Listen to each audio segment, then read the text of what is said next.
Look, if you're operating in the hyper-competitive tech startups, corporate structures, or fast-paced business agency ecosystems of modern India, you already know the deal. Chaos is just part of your daily routine. So welcome to this tactical explainer. Today, we're ruthlessly eradicating that operational friction by deploying an elite framework straight from the US Navy SEALs. We are literally going to upgrade your entire corporate architecture. Okay, let's get right into it.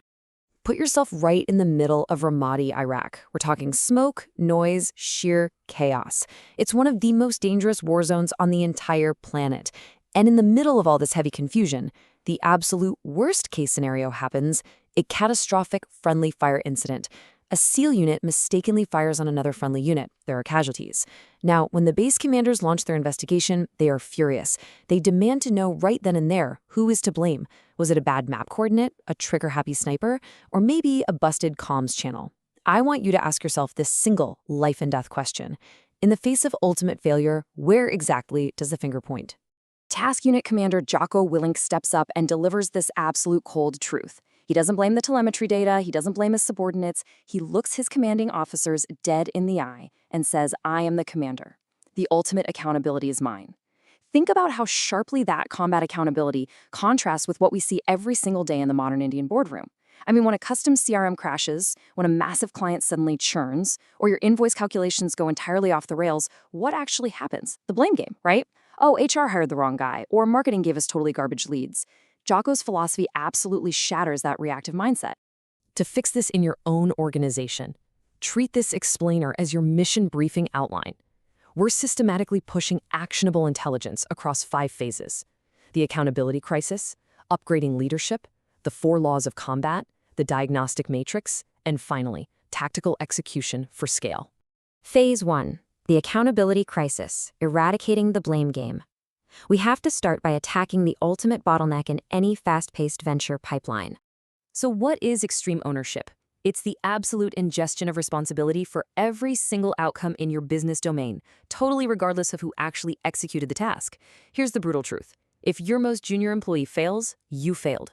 Leaders have got to stop making excuses. You literally cannot solve a retention problem or a processing lag if you're busy pointing fingers at other departments. You own it all, the success and the failure.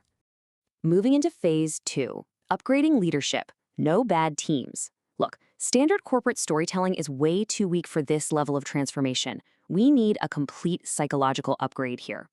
This next case study brilliantly proves that there's simply no such thing as a bad team, only bad leaders. During Navy SEAL Bud/Slash training, they split candidates up into boat crews. In one particular cohort, Boat Crew 2 was just dominating. Their leader was dialed in and motivating. But Boat Crew 6, dead last every single time. They constantly fought, they blamed each other, and their leader just endlessly complained that his team was lazy. So, the instructors run a radical experiment. They swap the leaders.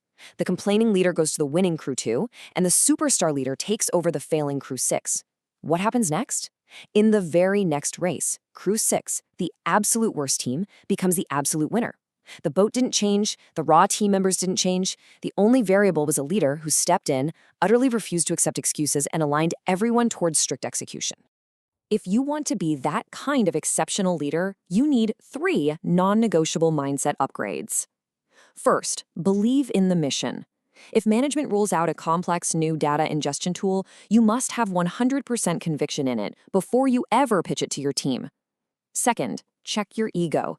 Elite operators care about outcomes, not pride. If you mess up, own it publicly, fix it, and move forward. And third, you have to eradicate the phrase, "the boss said so." Seriously, if you don't understand the why behind a new compliance rule, push back up the chain until you do. Then, present it to your team as a clear tactical advantage.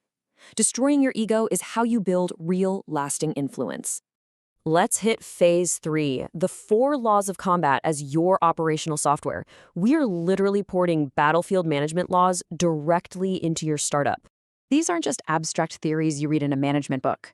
They are lethal, actionable steps to force alignment in high-stakes environments. Step 1, cover and move. Step 2, keep it simple. Step 3, prioritize and execute. And step 4, decentralized command. Let's break a couple of these down.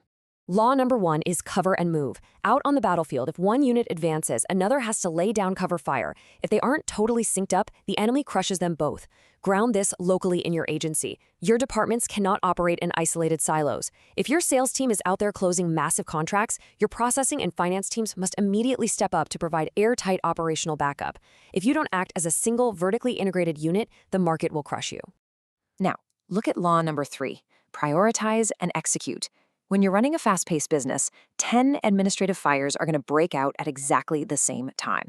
Client complaints, vendor radio silence, tech lags. If you try to fight them all at once, you're going to choke.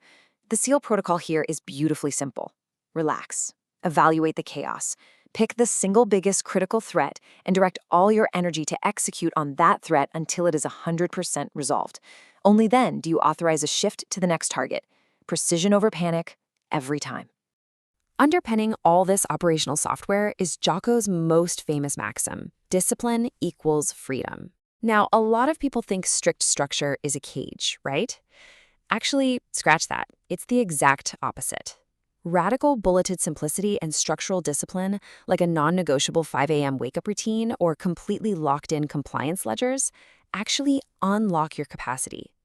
When your basics are strictly disciplined, it frees up your mind for high-velocity scaling and true operational freedom. All right, phase 4, the diagnostic matrix, exposing friction. This is the mirror where operators can finally evaluate their own failures. This matrix is crucial. It flawlessly contrasts the chaotic, finger-pointing startup environment against the cold, precise execution of elite units. Under handling mistakes, the victim mindset immediately shifts the blame to vendors or a bad market. But the extreme ownership leader, absolute ingestion of the failure. Look at plain complexity. Victims write dense, confusing manuals. Leaders use radical simplicity. And when it comes to management control, the victim relies on dictatorial micromanagement, which totally chokes scaling. The elite leader deploys decentralized decision authority. Which brings us to our final phase, tactical execution for scale. Let's map these immediate protocols specifically for modern growth ecosystems. First up, you have to master leading both up and down the chain of command. Stop complaining about a lack of resources from your bosses. Start leading upwards aggressively. Provide them with the clear data sheets, the analytics maps, so they can easily make the right decisions for you. And when leading down, don't just act like a taskmaster. Provide total clarity, purpose, and context to your junior staff so they actually understand the why behind the mission. Next, you need the rule of 100. You've got to draft an ownership-first accountability chart. Every single subunit head in your company, sales, admin, processing, must take 100% responsibility for their specific quadrant. This is how to really implement decentralized command. You're giving small teams complete autonomy to identify and destroy their own problems. Because if you don't distribute this 100% ownership, you are forever going to remain the ultimate bottleneck to your own company's growth. And speaking of scaling without bottlenecks, you have to apply absolute systemic discipline to your daily logistics. Take India's 5% GST billing configurations, for example. If you custom code and fully automate your accounting pipelines to handle those exact tax rules, you entirely eliminate human error. When billing operates flawlessly in the background, you free up a massive amount of intellectual stamina. You stop double-checking invoices and start using that brainpower to build high-impact growth funnels. So, we've broken down the mindset, the combat laws, and the tactical matrices to eradicate operational friction. But honestly, it all comes down to your willingness to actually look in the mirror, look closely at your operational engine today, ruthlessly sideline your ego, and ask yourself this final, provocative question. What is your #1 critical threat right now, and are you taking absolute ownership to execute the win? The battlefield of modern business is totally unforgiving. But when you boot up this operating system, total market dominance isn't just possible, it's inevitable. Thanks for joining me on this explainer. Now go execute.